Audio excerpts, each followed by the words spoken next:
سوال ہوگا آج کس کی حکومت ہے؟ جواب ملے گا اللہ کی، جو اکیلا ہے، بڑا زبردست ہے۔ آج کے دن ہر شخص کو اس کے اعمال کا بدلہ دیا جائے گا۔ آج کسی کے حق میں بے انصافی نہیں ہوگی۔ بے شک اللہ جلد حساب لینے والا ہے۔ اور ان کو قریب آنے والے دن سے ڈراؤ جبکہ دل غم سے بھر کر گلوں تک آ رہے ہوں گے۔ ظالموں کا کوئی دوست نہیں ہوگا اور نہ کوئی سفارشی جس کی بات قبول کی جائے۔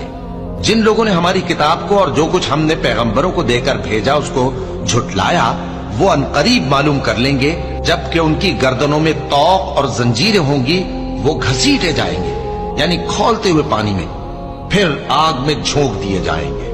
پھر ان سے کہا جائے گا کہ وہ کہاں ہیں جن کو تم اللہ کے شریک بناتے تھے یعنی غیر اللہ؟ کہیں گے وہ تو ہم سے جاتے رہے، بلکہ ہم تو پہلے کسی چیز کو پکارتے ہی نہیں تھے۔ اسی طرح اللہ کافر